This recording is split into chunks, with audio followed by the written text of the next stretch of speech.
What's up, guys? This is Ian here, coach of your Ladner Lantern, bringing you guys kind of a fun thing today. We're doing something that my buddy Austin does, um, call called commentating friends. Um,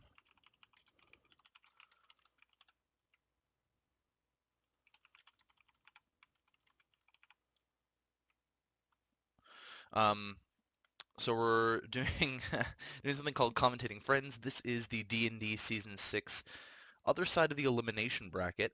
If you've been following my D&D videos, then you'll know that we are in the elimination bracket finals after beating my friend Austin.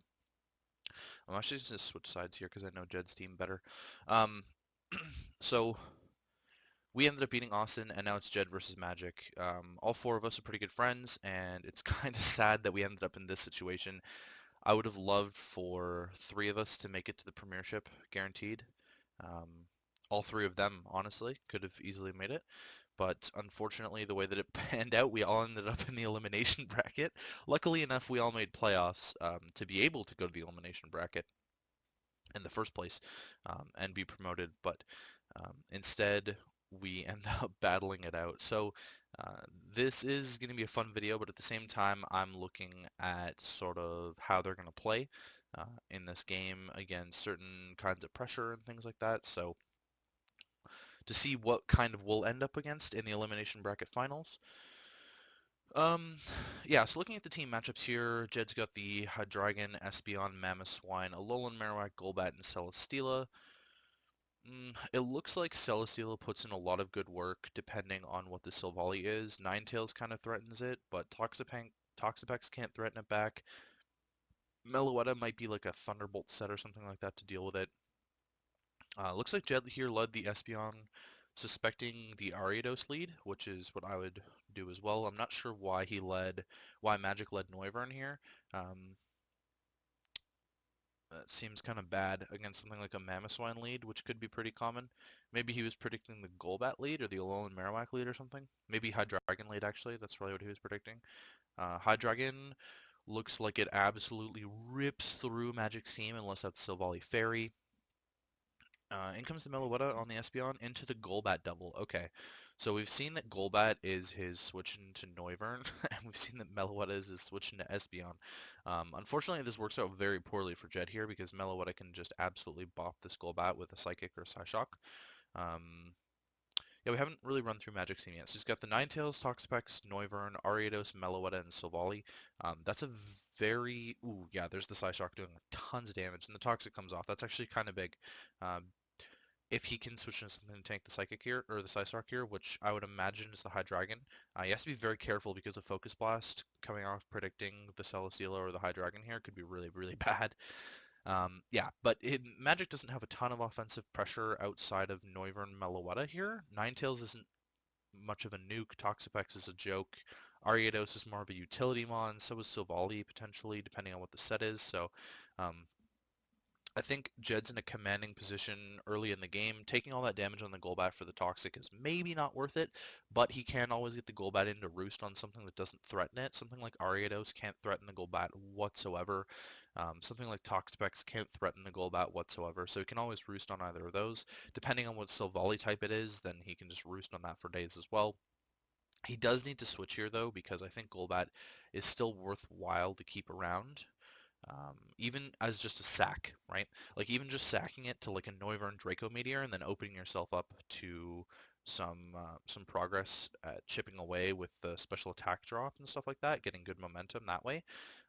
I think this is a tough matchup for both of them.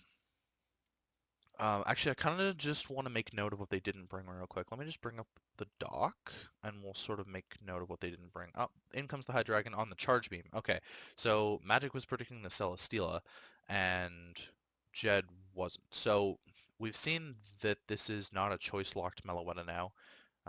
Obviously, Meloetta has a guaranteed chance to get the special attack raise with Serene Grace. Okay, so Magic didn't bring Mew, which I'm shocked about. Mew does a lot against Jed's team. He didn't bring Tornadus Eye, which seems okay, even though in my opinion Jed has a very flying weak team. He didn't bring any of his flying weaknesses. Um, Melwood Arios, Conkeldurr didn't come. That's kind of big. I guess Espeon was enough of a threat to shut Conkeldurr down somehow. Conkeldurr looks like it does a lot of work. Klefki did not come either. I'm very shocked about that. Maybe because of Magic Mount's Espeon, that kind of makes a lot of sense to me. And Lurantis didn't come, which has been Magic's kill leader this season. Um, yeah, that makes sense to me actually. Lurantis basically does nothing against Jed's team. Celesteela hard walls it. Whimsicott can wall it. Alolan Marowak can wall it. Dodrio can even wall it. Golbat walls it indefinitely. So yeah, that makes a lot of sense. Excuse me. In terms of Jed's team, he didn't bring the Araquanid. I guess he didn't want to have webs against webs.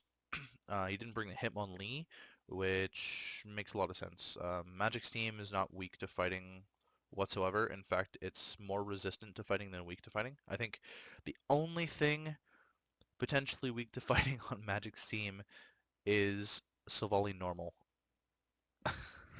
Everything else takes it neutrally or resists. We don't see an Electrode, which could actually be really useful in this game. Could have been a nice lead to Volt Switch into something else because Magic doesn't have a ground type. He didn't draft a ground type. So he has to run. Oh, it is Silvally Fairy. Okay, that's good intel. Now we know that Hydreigon's not hard-walled. That was a good play not going for the Dark Pulse there, I think. I... Hmm. I have some insight on their sets. I don't remember what they are. I might pull it up at some point later to see sort of what we're dealing with, but that might be a choiced Hydreigon. Um, the damage did a... That's probably about standard damage, actually. Whimsicott we don't see from Jed's side. No Whimsicott, which is probably okay, although getting his own prankster shenanigans could be neat against Magic's prankster shenanigans. Neither of them brought the prankster shenanigans, excuse me. Magic has Torn Eye and Klefki to do prankster shenanigans with, and Jed has Whimsicott to do prankster shenanigans with, and we don't see that. We don't see Dodrio either. I'm not surprised. Jed hasn't really brought Dodrio much this season. I mean, it came against me once. I don't know if it came in other matches, to be honest. I watched all of Jed's games, but I don't remember um, if it came any more than just that. So that's kind of the team matchups. Again, I'm kind of surprised to not see the Mew. I feel like Mew has just a solid matchup every game. And like, what's stopping it? I don't know. Like, Klefki screens with setup Mew seems like it was a good matchup here. Okay, so in comes Elo and Marowak. That makes sense. That makes sense. Magic's probably just going to parting shot out here, I would imagine. What could he have? He could run like Shadow Ball to take on this Alolan Marowak. I don't know if it's worth it. I mean, I guess you could hit the Espeon too. Um, like you're probably running multi-attack if you're Silvally Fairy because that just makes sense. And then you probably run Ice Beam, maybe? I'm not sure about Ice Beam or not.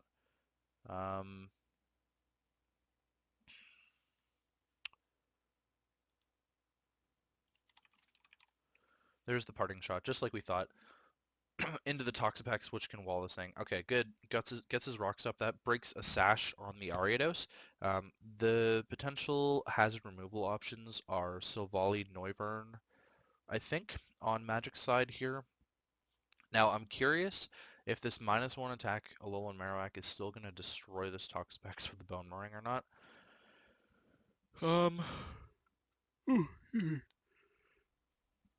Now, this does give some good information to Magic. Now, it gives good information to Jed that Toxapex is his switch into Alolan Marowak. That basically tells you that it's Drought, Alolan Ninetales.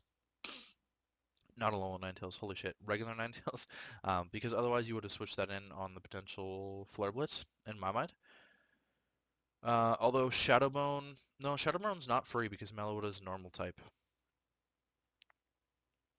But yeah, so from Magic's point of view, seeing the Stealth Rocks on the Alolan Marowak tells him that there's probably not Stealth Rocks in the Mamoswine. which means this is a very offensive Mamoswine.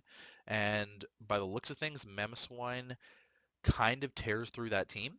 It's not faster than the Meloetta potentially, um, and it's not faster than Savali, but things like Ice Shard to take out the Noivern. His switch into an Earthquake is Noivern, and Mamoswine destroys that thing. Um, yeah, absolutely wrecks it. I'm actually going to go through and sort of bring up the teams for myself while I have this going, just so that I can compare. Sorry, so I can sort of compare sets to see what's going on here and make more informed decisions about what's going on. Let's open this up. Okay, so he switches into the Celesteela. That's pretty free. I totally agree with that play. Toxic is weird to me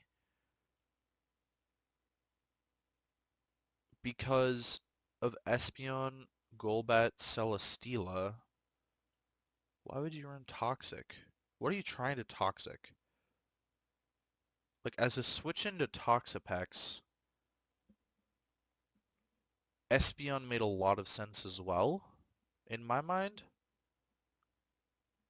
Oh, it's a setup Celesteela. Oh boy.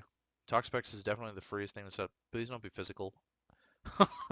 Okay, well, now that he's burnt, if this is a physical Celesteela, this is just a waste now. And Celesteela's only job at this point in the game, if it's physical, is to switch into Silvally and Toxapex repeatedly. Um, Potentially Noivern as well. I feel like Celesteela would have been... Did I help build? Because I might have fucked up here. It Okay, well, I can say that it is partially physical and partially special.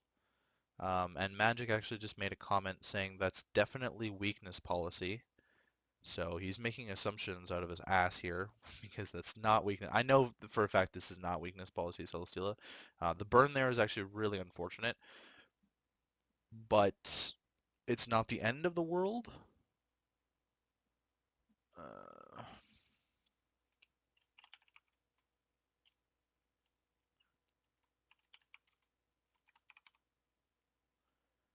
and he's just gonna get in the Golbat. So, oh my god, and of course he gets burnt and dies. Okay, well, fuck. That's maybe best case scenario because he was sacking the Golbat. I have insight now that the Golbat was not running Roost anyways, so that's probably fine. Probably want to just get off a Super Fang. In comes the Alolan Marowak again, so this thing can't be burnt, luckily for Jed, and yeah. What unfortunate hacks, dude. Oh, man. Unfortunate hacks. Really unfortunate. Now, that Celesteela set could have put in a lot of work to be... Oh, there comes the Bone Club. That's not Bone Meringue, though. That did nothing. Let's look up what Bone Club does. Gen 1 can... Oh, it's a flinch chance? What is Bone Meringue? But it's less accurate than Bone Meringue, isn't it?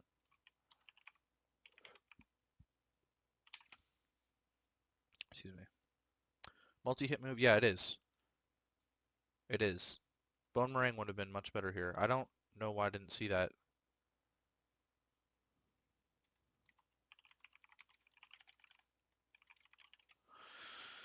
As the recover comes off, of course, from Magic, there's the Toxic once again. Super annoying Toxapex. Um, he ended up stalling someone out earlier on in the season with this thing, and then he just like stopped bringing it because it was kind of a dick move. Um, I don't see like Silvally is a Hydreigon switch in here, but if he's running Flash Cannon, then this could be bad for the Silvally. Ah, that's what set he's running. Okay, so he's not running Flash Cannon, but Silvally is still the switch in here. Unfortunately, the Hydreigon looks like it gets pretty much hard-walled by the Silvally, and so that thing should just come out every single time. I really think that Jed's play here is to make the best use of Espeon as he can. I don't know how well Meloetta is going to take a Psychic from that thing, and Psychic absolutely demolishes his team. I don't know if he's like just trying to chip everything down. Okay, so there's your turn. And the Toxapex is still in here as another recover comes off. Super aids from the Toxapex.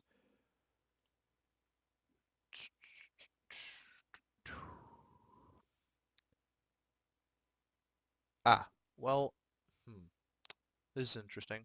Magic didn't pin his team, so I don't know. Oh, here we go. I can scroll up and see what he's running. Um, Psychic just did 14. What? How's the hyper voice still doing a ton? Yeah, you can tell this is offensive Celestial by that damage, right? Because it's a resisted hit, but that just did 14 to that Meloetta. What?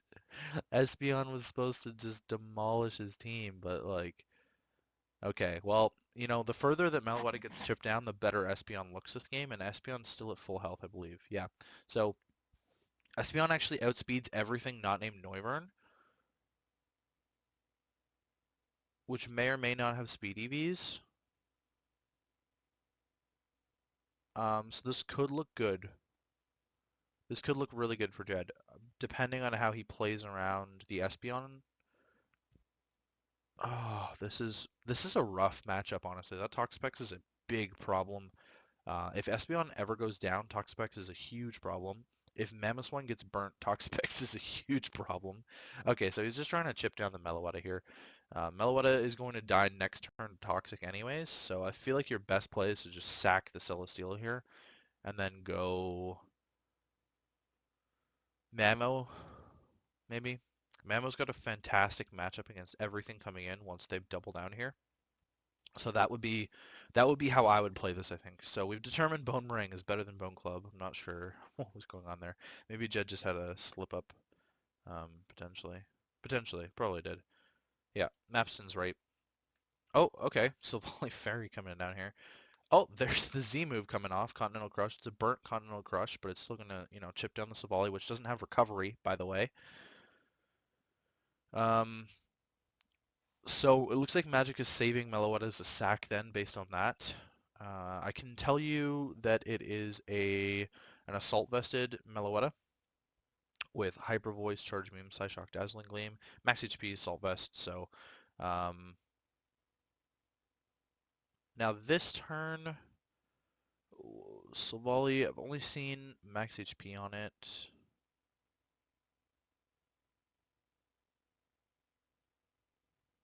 Hmm.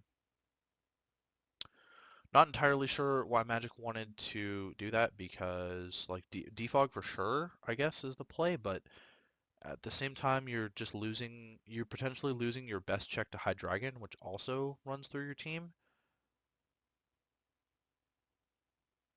Um, I, I'm not sure if that was the right play on Magic's part. I feel like he could have left Meloetta in, doubled down, and then we would have seen probably Mamoswine come out, and you could have had Noivern come in on an Earthquake or something like that. Well, no, maybe this was Magic's better play, actually, because the fact that Mamoswine or Espeon could just come in for free after a double down probably made that play. Okay, so we know this can't be Scarf, so Espeon gets a kill here. That's about that's about it, honestly, because Meloetta is so low and rocks are still up. He either stacks Silvally here, which is his only defogger. Is he running defog on it? He's not even running defog on it. Does he have removal at all on this team? No, so he's not running removal at all, which means the Sash on Ariados is permanently broken, which basically means Espeon claims a kill here. Now, he did frisk the choice specs when? Turn 1? Noivern Espeon, yeah. So he frisked the choice specs turn 1, so he knows that. Oh, Silvally lived that hit. What? And it is running defog now. Okay, well, Magic changed his sets up since the last time that he posted his team then. Um,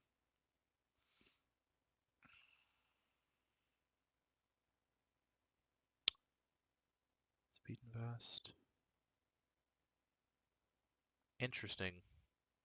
He changed it up a lot since he posted it last, so I don't know Magic's team. The defog there is really unfortunate for Jed, and the fact that that thing lived as Spec Psychic is also a little bit ridiculous because Espeon is power. Thing's got 130 base special attack. Um, we can find out if it's a roll, actually, real quick. Okay, well, it doesn't matter, but we can find out if it's a roll anyways. Let's open up the calculator here.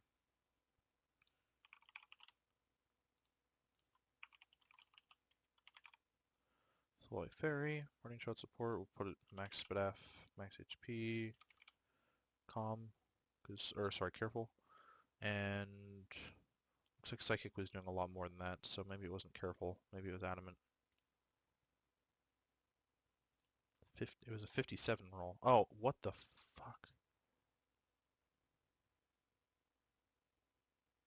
Okay, well, we missed that, but because the rocks were down, Ariado's got a free switch in there. In my opinion, he should have gone Alolan Marowak. Yeah, I agree with Mapson. He should have gone Alolan Marowak because now you can't pressure the Toxapex, and I'm pretty sure that Magic can win this game pretty easily here. Meloetta is still a good stack at some point. Ninetales, I believe, is Scarfed if it's the same as what Magic had on here last time. I'm not sure if he just wasn't protecting the Sash. Like, Magic's only brought Focus Sash Ariados this entire season, so that would have been really unfortunate if that was what the case was there. Because Espeon, Espeon put it in Swarm range. I don't know what set this Espeon, this Silvally was. Maybe it wasn't specially defensive to get that. No, it had to have had some special bulk to live the Psychic there, but I believe it still was a roll. That could have changed stuff too. That actually really mattered because the defog made it so that the Ariados still had its Sash, so that's really sucky. In comes the Noivern. Not sure why you'd bring this in because this dies to an Ice Shard. Does it? Mamoswine, Life Orb, not Life Orb against Noivern. Life Orb. Yep, it still dies to an Ice Shard. So that was a really bad play on Magic's part. I don't know what he was pulling out the Noivern here for. It's awful against Mamoswine. Like, what?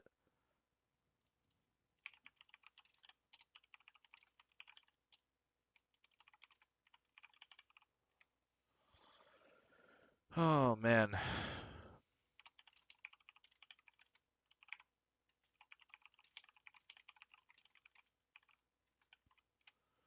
Well, I'll just paste here for Mapston.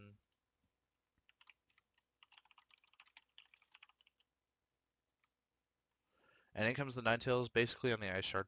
Yep, there it is. Maybe scouting to see if he had the Ice Shard for some reason. Um, I don't know about that play. I mean, I know in the Ninetales set, I'm pretty sure it's Scarfed. Coming in on Mamoswine is super dangerous. You basically, I mean, the thing is that Jed can go into Hydreigon or Marowak here pretty freely on the Ninetales because they'll resist stab. Both of them resist the stab pretty well. Marowak could benefit from a sun-boosted Flare Blitz, and we know this thing is Drought, so there's no fire immunity. I don't know if that was the play. Like, weakening Ninetales at all seems like a really bad play to me. Hmm. I don't know. That's just maybe that's based on me knowing the sets here, but I don't think that Ninetales was the play. Like Ninetales is, maybe it was because Ninetales is basically useless at this stage of the game. Excuse me, because the Celesteela is dead and he didn't need to outspeed the Espeon.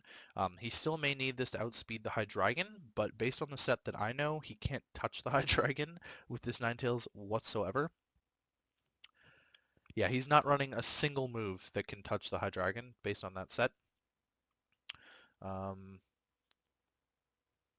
Choiced. Yeah, potentially. Yeah. They're potentially right. In comes the Meloetta as the sack. Or yeah, the sack. Because it does toxic damage. Now the thing is, this is a sun boosted Alolan Marowak, so Jed just made a really good double into the Alolan Marowak. I don't know if Magic was expecting. Yeah, Mapston's right. This Flare Blitz is going to destroy something. I don't care if your name's... Oh, no. You know what? Toxapex probably eats this because he doesn't have Bone Meringue and he has Bone Club. Is he Thick Club? Yeah, he is. I don't know why that was doing no damage. Um, I mean, it's still a Marowak in the sun. Like, we can run some calcs here. So, Marowak, Alola, offensive. It's not brave, it's adamant.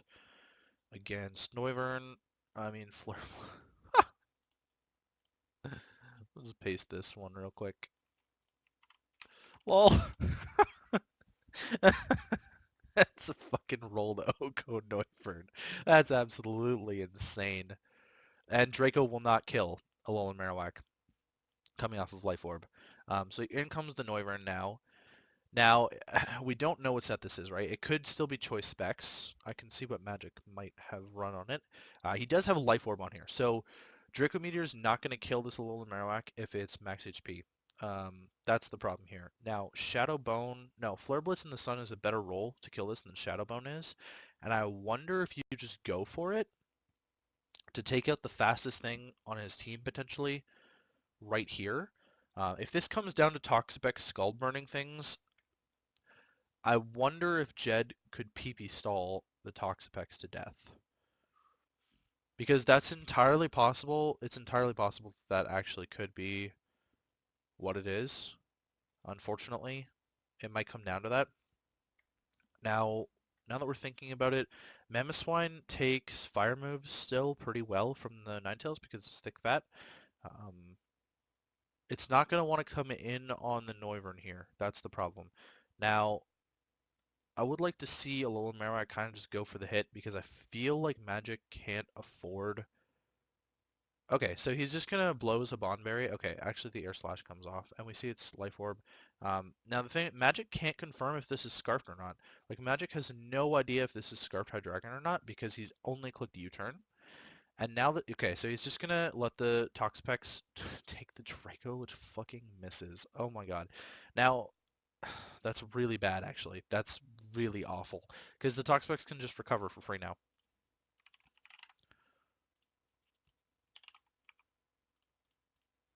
Yeah, it's not doing anything to this Toxapex, so he's actually just going to save it as a sack for later. Toxic comes off, which is super AIDS. In my opinion, I think Magic's won this game already. Okay, well, the Rocks was a really good play there. But in my opinion, I think Magic's won this game already just because he has the Toxic, and there's no Toxic immunities here. He can just PP stall until the Toxics kill everything. Hydreigon's low enough. Hydreigon's just going to come out here as the sack, I guess.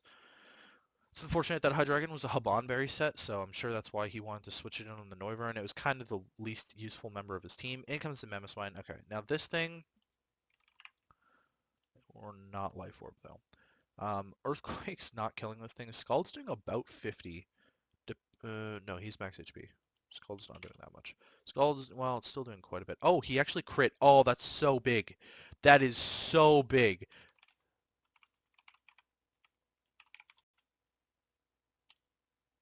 Oh my god. That's huge. That crit might have just won Jed the game there. That's a game-changing crit right there because Toxapex basically stalled out his entire team. Unfortunately for Magic, if he was running a Spadef Toxapex, so let me just confirm. No, he was running a Fizdef Toxapex actually. So let's just check bold, max defense instead. So Earthquake, yeah, it was a 2 KO anyways, but if he got burnt, then Magic could PP stolen with Recover because that was doing absolutely nothing. So there's the Fire Blast, which is a really bad play. Out comes the Earthquake, and now Noivern is going to die to the Ice Shard. So Jed ends up picking up the win after that crit. Amazing, amazing game. Really back and forth. It looked like Jed was in a really bad spot for most of this game, but he's actually going to pull out the win here. So GG to both. GG to both. We'll just send him the Scald calc here. We'll say GG to both of them. So that was a really good game, and I guess we ended up playing Jed for the third time. Fucking kill me. I don't want to play Jed for the third time, man. This is not going to be fun at all. So that's our matchup. Heading into the elimination bracket finals, we will now take on Jed and his. He's the Adelaide Red Rocks in this still, I believe. And we'll take him on for the third time this season. Super depressing that we have to play him 3 times. I think that's absolutely ridiculous that I have to. Oh well, what are you gonna do about it, right? What are you gonna do? So, um, well, in the end, we're gonna end up playing Jed, and I will catch you guys for the team builder for that.